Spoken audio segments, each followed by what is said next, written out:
The rebuild is heating up.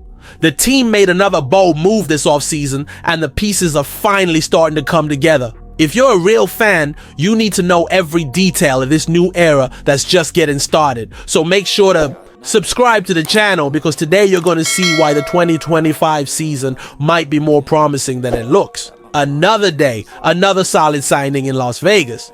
On Monday, the Raiders' new GM, John Spytek, locked in defensive tackle Lakey Fodu, bolstering our defensive line. But the cherry on top came Tuesday, when head coach Pete Carroll welcomed tight end Ian Thomas, formerly with the Panthers. Now, if you looked at Thomas's numbers and thought only 1,062 yards and 4 touchdowns in 7 years, hold on, take a breath.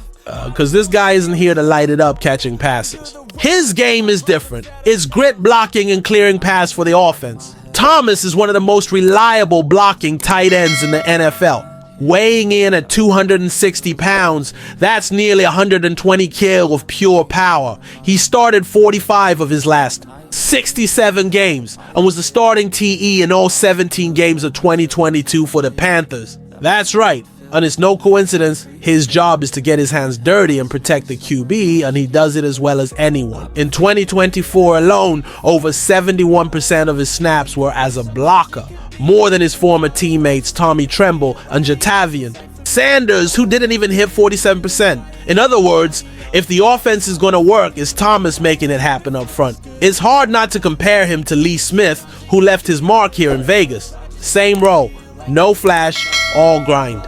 And let's be honest, that's what championship teams are built on. But the moves didn't stop there. This offseason is shaping up to be one of the most active and strategically smart in recent Vegas history, with Pete Carroll calling the CE shots and Spytek executing every play with surgical precision. The Raiders have already brought in some major names. Jeremy Chin. Defense just got tougher.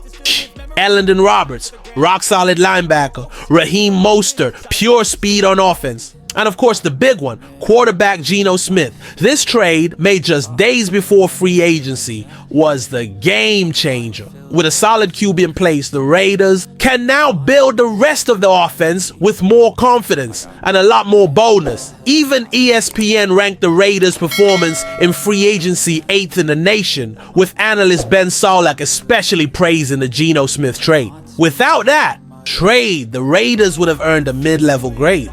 But landing a legit quarterback at a fair price, that was a spectacular move. And now, holding the 6th overall pick in the 2025 draft, the future is looking bright.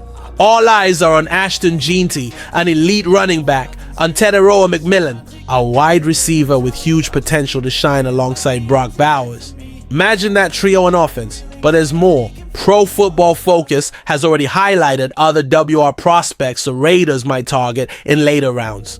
Dante Thornton Jr., Tennessee, insane speed, 4.30s in the 40-yard dash and 25.5 yards per catch. Jaden Higgins, Iowa State, a beast. At beating press coverage, Tez Johnson, Oregon, the slot magician, leading in open route rate the last 2 seasons. The question is, should the Raiders go for a lesser-known name with the right tools, or go all in on McMillan if he's still available? So Raider Nation, what do you think of the team's moves so far? With Geno Smith under center, a blocking monster at TE, and reinforcements on both sides of the ball, do you believe the Raiders are ready to make a serious run in 2025? Drop your thoughts in the comments. What's your take on Ian Thomas joining the team?